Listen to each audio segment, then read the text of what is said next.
This second video is going to cover objectives 3 and 4. So we're going to move on from just identifying what a linear equation is to how to solve a linear equation.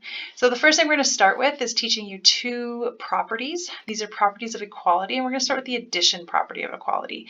And what this is that if you start with a statement like A equals B, and this could be something like 2 equals 2, is that you're allowed to add something to the equation, as long as when you add it to both sides. Because if I add 3 to both sides of those equations, I still end up with 5 equals 5. So I haven't changed the value of the equality. So where would we use this? Well, we're going to be using this to solve any sort of equation algebraically, but we're going to start with a linear equation. So when you're solving a linear equation, the idea is, or the goal is, that you're going to solve for x. And so what we always think of is, how do I get x by itself so I know what x equals? So the first thing you're going to do is look at, well, what's in the way of getting x by itself? And there's this subtracting 5. So to get rid of a subtracting 5, I'm going to use its inverse operation, which is adding 5. Because if I do negative 5 plus 5, I get 0. So on the left-hand side of the equation, I'd be just left with an x. What I did to the left-hand side, if I also do it to the right-hand side, I haven't changed the property of equality. So if I do 9 plus 5, I get 14. Now this is stating that my solution is that when x is 14, that will make this equation true. So what we can do is we can check. So in order to check, what you do is you plug in x is 14 in for x. So we start with writing the equation. And then I say, okay, I'm going to check if this makes the equality true. So does it make the left side equal to the right side? Now the right side we already know is 9. But the left side, when I plug in x is 14, if I subtract 5, I get 9. So since when I put in x is 14, it made the equation true, meaning it made the left side equal to right side, I could say that the solution set to this problem is 14. All right, moving on to the next one. Again, I want to solve for x, which means I want to isolate x. What's in the way of getting x by itself? Well, there's an adding 3. So the inverse operation is subtracting 3. Plus 3 minus 3 is 0, so I'd be left with just an x on the left-hand side. What I do to one side, I want to also do to the other to keep that property of equality, and I get 2. And again, I can just do a simple check. If I plug in x is 2, 2 plus 3 is 5, and that makes my equality true. So there's just a little note on the side here, is that how come we called it the addition property when in this example we subtracted? Well, subtracting 3, so if I did 3 minus 3, I get 0, is the same as adding negative 3. So when you're subtracting, you're actually adding a negative number. All right, moving on to the next property, which is the multiplication property of equality. And it's that same idea. Whatever you do to one side, you have to do to the other. You can add something, and now we can multiply something. So if I have an equation like x divided by 5 equals 2, and I want to get rid of this divided by 5 to isolate x, I'm going to do the inverse operation. So the inverse of dividing by 5 is multiplying by 5. Why does that get rid of the 5? Well, because 5 divided by 5 is 1. And we don't have to write x over 1, we just write x. But what we do to one side, we also do to the other, and we get 10. If I plugged x equals 10 in, 10 divided by 5 is 2. Yes, 10 is the solution, and it's the only solution that will make this equation true. So if we look at this guy, same idea. I want to isolate x. So what's in the way of getting x by itself? And there's a 3. And so what's the inverse operation of multiplying by 3? It would be dividing by 3. What I do to one side, I also do to the other. 3 divided by 3 is 1, so I'm left with 1x, but I don't write the 1. And then 12 divided by 3 is 4. And again, I can check. 3 times 4, is that 12? Yes. So again, how can we say this is the multiplication property when in this example I divided? Well, if you have 3 divided by 3, that's the same as 3 times 1/3. So dividing is the same as multiplying by the 1 over that number, would give you the same idea. So what I want to see in your work is actually work. I want to see that you've solved this equation. Now, is this equation down here fully done? Is this solved? Does x equal 3? Well, if I plug 3 into this equation, I get 5 times 3 is 15, plus 2 gives me 17. Oh, that's true. If I plug 3 into here, 5 times 3 is 15. Does that equal 15? Yes. These three equations are actually all the same equation. They all have a solution 3. All that's happened is that there's been some work. So for example, between this step and this one, we've subtracted 2 to be left with 5x equals 15. Between this step and this step, we've divided by 5, and you end up with x equals 3. So it's kind of up to you if you want to show the work that's been done. As long as it's clear that I could guess what's been done, you don't have to show it. But a lot of people, once they start doing this, they quite enjoy showing it because then you just make far less mistakes. So let's move on to just solving some bigger equations. So if I give you equations like 4x minus 7 equals 17, you have two properties you can use, the property of addition and the property of multiplication. So the question is, what should I do first? So my short answer to that is that when you're isolating from x, you know, the good old BEDMAS, is that you're going to do BEDMAS in reverse. Do all your addition subtractions before you do your multiplication divisions, before you move on to your exponents, before you move on to your brackets. And the reason you want to do that is that it's just easier, because what you do to one side, you have to do to the other side. So if I do the addition subtractions first, so if I say, hey, I want to get x by itself, what's in the way of getting x by itself? Well, there's a multiplying by 4 and a subtracting 7. So I'm going to get rid of the subtracting 7 by doing the inverse operation, which is adding 7. And I'm going to be left with 4x equals 24. Now I can get rid of the 4, so the opposite of multiplying is dividing. And I get x equals 6. And I could double check. 4 times 6 is 24. 24 minus 7 is 17. If I had done it the other way, if I'd said, hey, I want to get rid of that 4 first, then what you do to one side, you'd have to do to the other. So not only are you dividing this term by 4, but you'd also be dividing the second term by 4. So you'd have 4x divided by 4, which is all good. And then you'd get the 7 divided by 4. And this is going to work, but it's going to look worse. So I'm going to add 7 quarters. I'm going to add 7 quarters. I end up with an x is equal to 24 quarters, and I get x equals 6. So it is okay, you can divide, but you have to divide the whole side. So generally people find it easier, do all of your addition subtractions before you do your multiplication divisions. So just to show you one more, if I look at this question, I want to solve for x. What's in the way of getting x by itself? I have a dividing by 3 and a subtracting 5. So I'm going to add 5 first. I'm left with x divided by 3 equals 9, and then I'm going to multiply by 3 both sides, and I end up with 3 divided by 3 is 1, so I get 1x equals 27. And again, double check. 27 divided by 3 is 9, 9 minus 5 is 4. So my solution would be 27. And you'll notice I don't do this every time, but I try to remember to do it every once in a while because it's the proper way of doing it. So this is kind of all the properties you need to know in order to solve equations. And then all we're going to do is make them a little bit more complicated. So we could do things where you have to simplify first before you can start solving. And so there's kind of these steps. The steps are, and these aren't set in stone because you can do this a bit differently if you want, but the way that it's the easiest to solve a linear equation is simplify first. So if it's not something like 4x minus 7 equals 17, you can simplify first so that it looks like that eventually. You can combine like terms, you could use the distributive property, you could clear fractions. And then step 2, you're going to use the addition property. Step 3, you're going to use the multiplication property. And then step 4, you're going to check to make sure that you've done the work properly. All right, so here's one that's done for you. And my question is, can you tell what was done? So you've got this first step. And so we're going to do what's called annotate. We're going to describe what was done in this question. So what we're going to do is look and see from the first step to the second step. What's changed? Well, the minus 5 is still there, but I've got this 2x. So maybe they collected like terms. So 4x minus 2x would give me 2x. And maybe they've done the same on the right. The 6x is there, but we've done 4 plus 3 is 7. So we've used the commutative property to say, hey, I could write this as 4 plus 3 plus 6x, and 4 plus 3 is 7. So the first step was to combine like terms.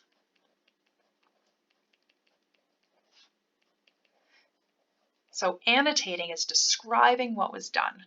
And then in the next step, I can see the 2x is still here, but all of a sudden the minus 5's gone. So my guess is that if you added 5 to this side, that would get rid of that subtracting 5. What I do to one side, I do to the other. So I've used the addition property.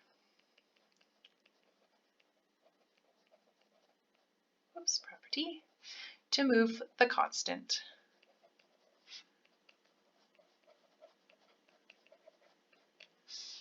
Right? Or to get rid of the constant on the left-hand side, whatever terminology you want to use there. Maybe even read the textbook and see what they wrote. And then on this side, my guess is that they were probably trying to get the x's on the same side. So again, they use the addition property. So they use the addition property to move all variables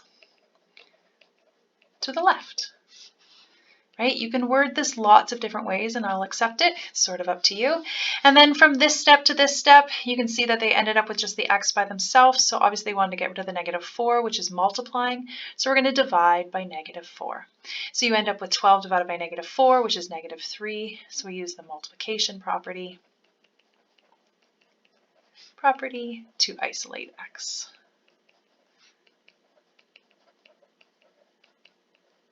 Awesome. So the only other thing that I really want to point out to you is that you'll notice if you look at my work, and I'm semi-picky about this, is that look at these equal signs. You'll notice that these statement of equality is lined up every time. And the reason I like this is you can really see where's the left, where's the right, and you can see the left shrinking and you can see the right shrinking until you end up with just this one solution. The other thing you'll notice is that there is nothing over here. Okay, you do not put an equal sign on the left-hand side. Equations can only have one equal sign when you're solving. All right, so if you wanted to check the above example and we wanted to say, well, what is the solution set? Let's go back to blue. And so what we're doing is verifying that x equals 3. And the reason I wanted to ask you this is I wanted to show you one other way of showing a check. So one other way of showing a check is that we've got a left side, which is 4x minus 2x minus 5. And I can plug in x into here. So I can say, is it negative 3? So instead of having to write the whole equation, I can just write each side separately. I've got negative 12 plus 6, which is negative 6, minus 5 is negative 11. And then I can work on the right side, which is 4 plus 6x plus 3. Always check into the original equation because your mistake might be in the first line. So you plug in negative 3. So I've got 4 plus negative 18, which is negative 14, and then negative 14 plus 3 is negative 11. So yes, my solution is negative 3. And again, you could just plug this into a calculator. You could plug in 4 times negative 3 minus 2 times negative 3 minus 5. Get good at using your calculator because it'll make things much more streamlined. So finishing off this video, there's just a whole bunch of examples to work through. So what you would do ideally is I'm going to do one and then you'll pause the video and then you're going to work on the second one. And then when you come back, I'll work through this one. You can even skip ahead if you get it right. But it's just giving you a few to try before you start in your homework. So you'll notice this first one, the only thing is that there's letters and numbers on both sides. So my goal is to put all the letters on one side and all the numbers on the other. Doesn't matter if you go letters on the left and numbers on the right or vice versa. So I'm going to go like this. I'm going to move the numbers to the right. So I'm going to add 11 because it's the opposite operation of subtracting 11. Oops, adding 11. I'm going to do that to both sides. I get 5x is equal to 14 minus 2x. Then I'm going to move my x's to one side. So I'm going to add 2x to put them all on the left. You don't have to put these lines in between. I'm just giving you some options. You end up with 7x equals 14. Divide by 7. You end up with x equals 2. So I want you to see if you can do this now on your own. So I would pause the video and give it a try and then unpause and see if you did it the same as me. So looking at this one, I'm going to look ahead of time and I'm going to look at the fact that there's a 2x on the left and there's a 7x on the right. So instead of putting my x's on the left, I'm going to put them on the right. Doesn't matter which way you do it, you'll get the right answer, but I just want to show you something different because some people get in this robotic pattern and they can't break it. And so I'm going to try to break it. So I'm going to move my numbers first because I always do. I'm going to add 12. Oh, there I go. See, it just said don't become a robot, and then I'm talking about becoming a robot. So I'd end up with 2x plus 3 on the left and just a 7x on the right. I'm going to subtract 2x from each side, and I end up with 3 equals 5x. And then I'm going to divide by 5, and I get x equals 3/5. I would get this exact same answer if I had put my x's on the left and the numbers on the right. I just would have had -3 divided by -5, and I would have made that a positive answer. So the question is, how do you check this one? So I didn't check this one on the left, but I'm going to show you how to check if there's a fraction. So again, let's just write left side. So this is going to be 2 times 3/5 minus 9. I'm going to check this left side. What you're going to do is plug it in as operations. So you're going to do 2 times 3 divided by 5. Because anything on the top of a fraction is multiplying, anything on the bottom of a fraction is dividing. So I'm going to plug that into my calculator, and you get 7.8. And if I do the same thing to the right-hand side, I've got 7x minus 12. So I'm going to plug in 3/5 minus 12. I'm going to type this in as 7 times 3 divided by 5 minus 12, and I also get 7.8. So my solution set, yes, is 3/5. And so you won't ever get something that works and isn't the right answer, and you'll only ever have one solution. So generally it will work, but sometimes it won't. So it is a good idea to check. If you get it that left side doesn't equal right side, it's not the solution. Start again and try. All right, let's make them a little bit bigger. So the next step up is you're just going to see more terms left and right. So my first step is going to be collecting like terms. So my left-hand side is simplified. So the left expression is simplified. On the right-hand side, I have 2x minus 3x is negative x minus 13. And again, you choose. X is on the left, x is on the right. I'm going to put mine on the left. So I'm going to break protocol. I'm going to move the x's first. I'm going to add x. I get 6x plus 11. It doesn't matter what order you do these in. Okay, then I'm going to get rid of that 11 by subtracting 11. I end up with 6x equals negative 24. Then I'm going to divide by 6, and I end up with x equals negative 4. And again, I can plug that in and make sure left side equals right side. All right, pause the video, try the next one yourself. First thing you're going to do is collect like terms. So 7x minus 5x is 2x. 10 plus 3 is 13. Now looking at this one, I have more x's on the right. So I'm going to subtract 2x from each side. I end up with negative 3 equals 13 plus 2x. And if you can get in the habit of doing this, looking to see which side you'll end up with positive x's on, it's going to make solving inequalities later in the chapter easier. So it's worth it. You don't have to, but it is worth it. Now I'm going to get x by itself by subtracting 13 from each side. I end up with negative 16 equals 2x. Then I'm going to divide by 2, and I end up with x equals negative 8. These last two examples are the last kind of step up before I move on to fractions in the next video. And what it is that you're going to have to simplify a lot first. So it's more than just collecting like terms. You actually need to use the distributive property first. So I'm going to distribute this positive 3. So I'm going to do positive 3 times positive 3x to get 9x. I'm going to do positive 3 times negative 1 to get negative 3. On this side, I'm going to distribute the 4 through. So 4 times x is 4x. 4 times positive 2 is 8 plus 4. And then all I've done is turned this question into a question from above. Now the first thing I have to do is collect like terms. 10x minus 3 equals 4x plus 12. And again, I'm going to get in the habit of moving my x's first and looking which side I should put it on. So this has more x's on the left. So I'm going to subtract 4x, subtract 4x. I'm left with 6x minus 3 equals 12. Now I'm going to add 3. I get 6x equals 15. And then I'm going to divide by 6. Now I'm left with the fraction 15 over 6. You always have to answer in simplified form. So since I can divide top and bottom by 3, I will, and I'll end up with 5/2 as an answer. So again, you're going to be plugging this into your calculator to check, right? Or if you're doing the homework in your textbook, you can check the back of the book. You could do 5/2 and you could put it in your calculator as 2.5 in for x if that makes it easier. Whatever makes checking easier. I don't want checking to be a laborious thing. I want checking to be something that you actually want to do. All right, pause the video, try the next one. First step is the distributive property. So you're going to end up with 12x minus 8 equals 38, and then we're going to distribute -2. -2 times 2x is -4x.